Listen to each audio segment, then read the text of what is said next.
Your conversations feel like job interviews because people feel like you're surveying them.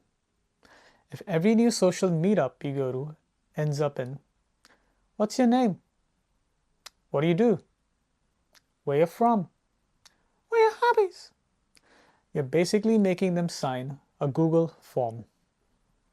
And here's the thing. Most people think that curiosity would show taking an active interest in the other person, but all it does is quickly end the conversation, leaving you frustrated. I understand that pain very well after going through it my entire life. So I'll show you how we're going to completely flip the script.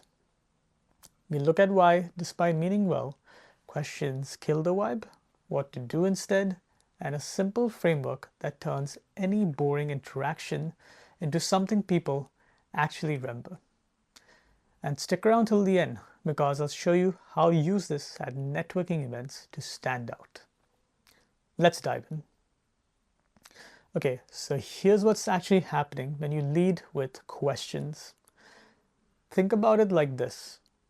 When someone asks you for your phone number in the first 10 seconds of meeting you, how does it feel? That feeling of uneasiness? Lean into it. People don't like to give without receiving first. That's human nature. And I know that's not your intent when you ask questions. You're probably trying to show interest, but here's the problem. Questions require the other person to invest energy into you before they even know if you're worth it. In fact, topic for a whole other video, but I spent 3 months approaching 1 to 3 strangers every day at the gym as a social experiment. It was crazy, but taught me a lot about human psychology. On day 1 of doing this, I walked up to people and said, "Hey, what's your workout routine, bro?" They just responded with, "Hey, I'm doing chest, I'm doing legs," and they go back to their set. Day 15, I walked up to a guy with a skull crusher tattoo and said, "Bro, that's an insane tattoo. Are you from a metal band?" He laughed and then he asked me about my workouts. See the difference?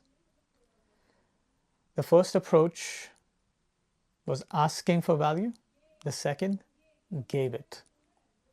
And this is where most people are stuck. They think conversation is about finding common ground through questions. But actually, it's about creating emotional currency first. Dale Carnegie figured this out 100 years ago. People don't care how much you know until they know how much you care. But even more than that, people crave feeling important, feeling seen. And questions don't do that. Questions in the first 30 seconds signal, "Prove to me that you're interesting." But statements, they signal, "I already think you're interesting." Don't play what's there, play what's not there. Alright, so you might be thinking, "But Utsav, I need to ask questions at networking events. How else do I find out what someone does?" Fair point. But here's what I've noticed.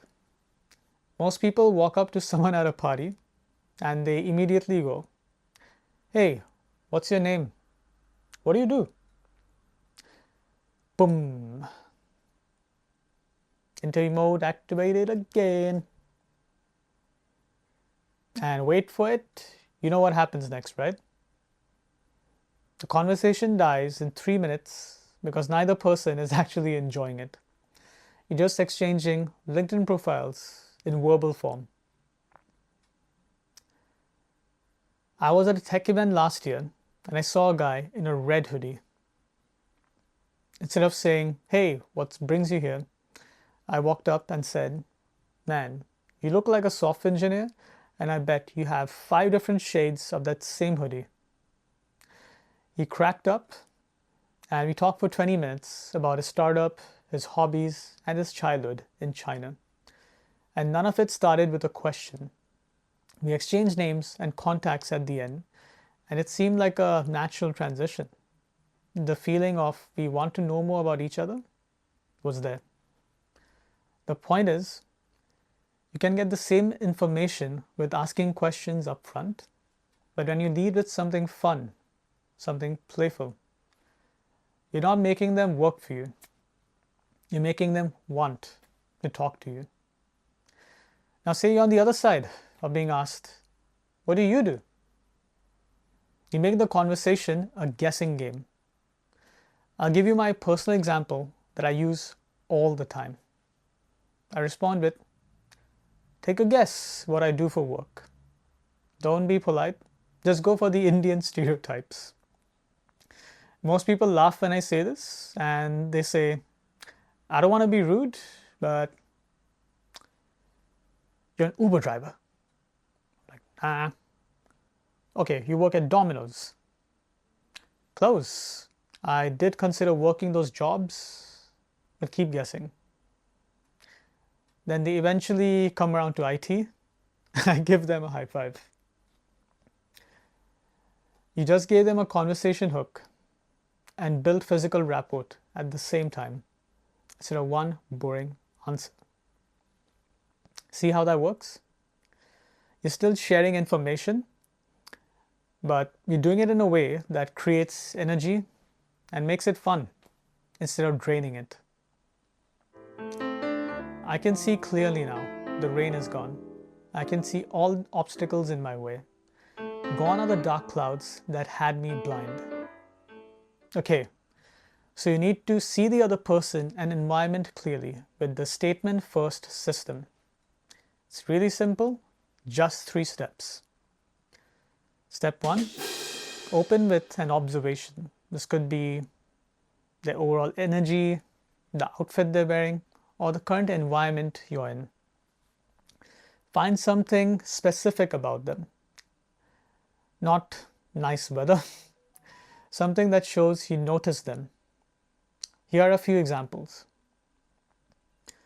Man, that jacket looks like something from an 80s movie. Where'd you find it? Oh wow, you look like a fashion designer. Am I right? And if you're wrong, they'll laugh and correct you. Either way, you win by engaging them, by making them invest in you. Notice there's still a question in these 2 examples I gave you, but it comes after you've already given them something, a compliment, an observation. There's a positive emotion being exchanged. Step 2, make it a game for people. When someone asks you a basic question, don't give a basic answer. For example, where are you from? Take a guess. I'll give you a hint if you're wrong the first time. Step 3, match energy, then escalate fun. If they're low on energy, don't force it. Build comfort first with normal questions. But if they laugh at your jokes and play along, then keep escalating the playfulness. It's a rhythmic balance of comfort and fun. And here's the beautiful thing about this framework. It works whether you're an extrovert or an introvert, because you're not performing. You're just being specific, being curious, being playful. It's an emotion economy. You're leading with value when giving people good emotions. And that's the currency people value more over USD. It's the eye of the tiger. It's the thrill of the fight, rising up to the challenge of a rival, and the last known survivor stalks his prey in the night. He's watching us all with the eye of the tiger. So, you gotta have the eye of the tiger next time you are at a networking event. Don't start with, how are you? Use your tiger eyes and start with a specific observation about their outfit, energy, or the environment.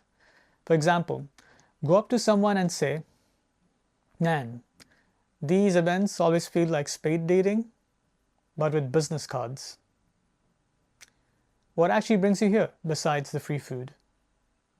See, you're still being friendly, but you're being interesting about it. And if you mess up, say something awkward, that's totally fine, because you're doing something 90% of people are too scared to do. You're being memorable. You have to take risk to stand out. And one last thing, this isn't about manipulation. It's not about tricking people into liking you. It's about making conversations feel less like work and more like play. Because when you make someone smile in the first 30 seconds, they want to invest in you. They want to remember you. And that's the whole point, isn't it? To be remembered. Not for what you do, but for how you made them feel. So there you have it. Statements over questions, observation before interrogation, playfulness over professionalism. If you want to dive deeper into social skills without losing your introverted edge, I'm building a movement called the emotion economy. It's a space where introverts and creatives learn to build real connection in the AI era. In fact, I have a free AI conversation coach for you that caters to your personality and social goals to help you get better. Even this statement first system that I talked about. Links in the description. And if you actually watched this far, thank you so much. Comment below with an observation you're going to try first. Is it going to be an outfit observation, energy matching, or is it going to be the environment? I'll read every single one. Thanks for watching, and I'll see you in the next one.